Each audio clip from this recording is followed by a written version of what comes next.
do. Got you.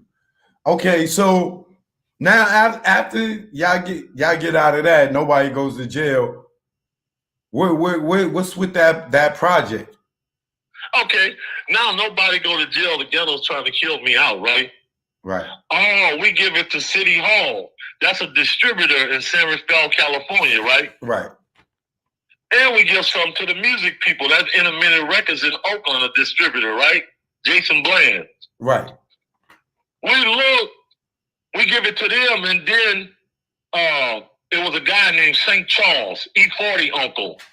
He was distributing records, right? For E40, he the one made sure E40 got the money off the mailman and all the new records, right?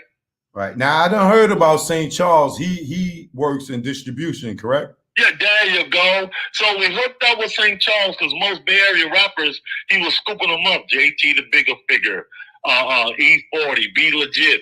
He had all the connects for the distributors. Remember back in the day, whoever got the connects to the distributors are the ones they buy from? Right.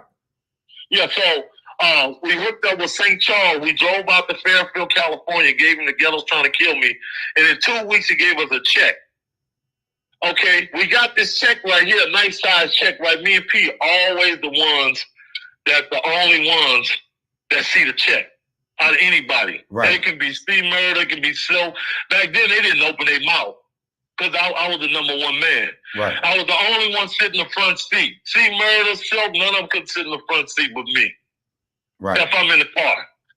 So we got that check from there, and P said, King, I'm always going to just spend the money, right? Man, let's just take this money and ride, right? Right. He said, no, King, no. We about to do another project, and you're going to have a solo spot on it, right? Right. I said, what they say? We're doing a compilation. We're going to use all these niggas out here that's hot. We're going to give them this money we just made, and we're going to give it to all of them. What? We were going to give these niggas the money? Let's have a party or something, right? Right. No, man, we have no party yet. You always want a party, King. Right. Yeah. So now we get the West Coast Bad Boys together. Oh, man. We dropped that with St. Charles. Another check come in, right? Right. Now name the people that was on the West Coast Bad Boys. West Coast Bad Boys. JT the Bigger Figure. Ray Love. Shelly Cell. RBL. Dangerous Dame. Who else? Oh man, so many up and coming guys who up now that was on that hit album, and P gave me a solo spot on it. Right. I had the song called Washed Up on there. Okay. And P and Seabo had the song Headed for the Jack on there. Headed for the Jack. That took it to the next level. Right. Because Seabo was like the number one selling in the Bay Area. So we consolidated with Seabo and records start selling. So now we selling it. P cutting breaking me off, right? And King, here go another 4,000 for your pocket, right? By then, I'm seeing this young lady called Rachel DiPrenzio, my son's mother, right? Right. She a white girl. So a lot of people wasn't taking good to that because, oh man, he got a white girl. Remember back in the day, they didn't take too much heed to it. Yeah. So anyway, I'll come back to that story. Anyway, we got the West Coast Bad Boys together. It's making money. I'm ready to spin again, right? Man, let's go get some cars at the King. Come on, man. You want to party? So P said, we're getting ready to do another compilation. Damn, what compilation is this? We're going to do is Down South Hustlers. Oh, shit, I like that one. And you're going to be on the single, King, called Bounce That Ass. Okay, we're going to go get UGK on the single. They was hot back there. Right. Oh, okay, we flew UGK and Pimp C and Bum B out to Oakland, right? Right. We took them around, taking them all around, me and Bum B hitting all the spots. Talking to Pimp C, he spitting all that game to me, right? Lacing me up with everything I need to know.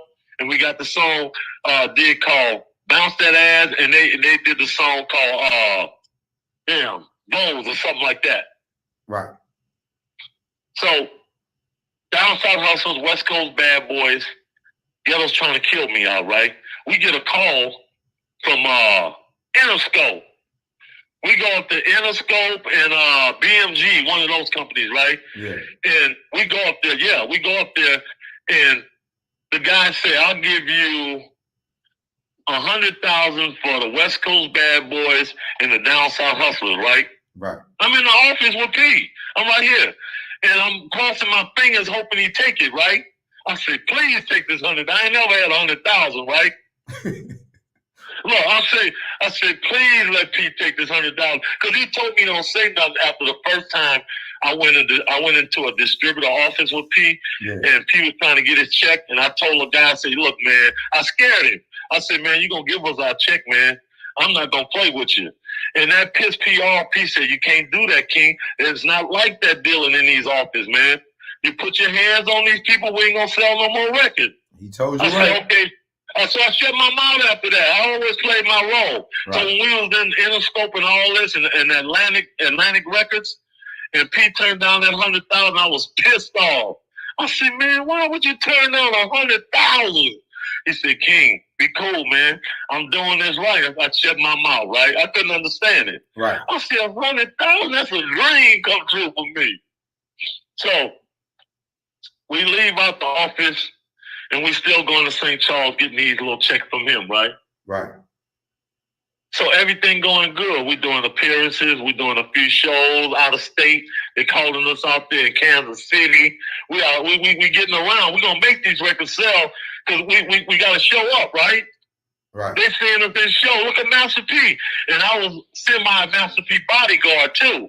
So everywhere he go, I'm going to write on his back, right? Nobody touched this dude right here. And people was like, damn, Master P got a bodyguard right now. Because I was kind of yoked, too, because I had just got out, right? Right. You know how we do. We do 500 push-ups every morning, right? Right. And we look like we got rocks on our shoulders, right? It's looking so good. You got so that. So now right. I get out and I bring that to the game. So now we hitting all these spots, and we getting hot out there. And we met EA Ski, right? Right. Shout out EA Ski. EA Ski was always a part of it from when I was locked up, because that's who hooked up with Master P and made sure he kept everything going. From the Mama's Bad Boys, that was the man who brought the production before Ghetto was trying to kill me. So, but I never hear P mention EA Ski. He don't mention him because I don't know why. I don't know why. He never mentioned EA Ski. I don't know why, because I don't think it was no bad blood.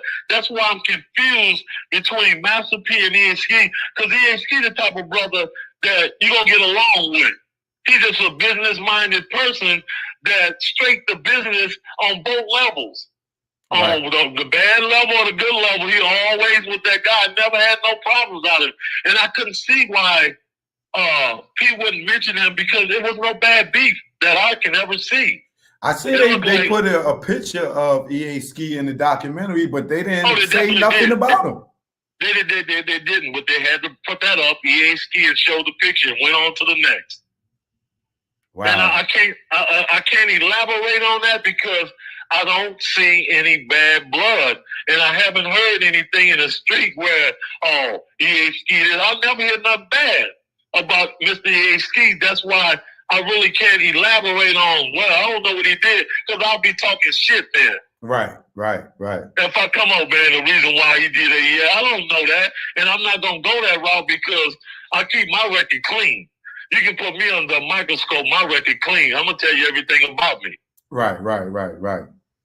Well, we'll see. EA Ski, I'm sure he's going to talk at some point, but I did notice that he was in there, but they didn't say nothing about him. They just showed him. Yeah, that's the heart-wrenching part, because I believe on the beginning he should have been in episode 1, but at the same time I don't know how the contact information went with EA Ski and him. I didn't really get into it, to investigate what was going on. So I can't really start elaborating on that because I'm gonna be talking out my head.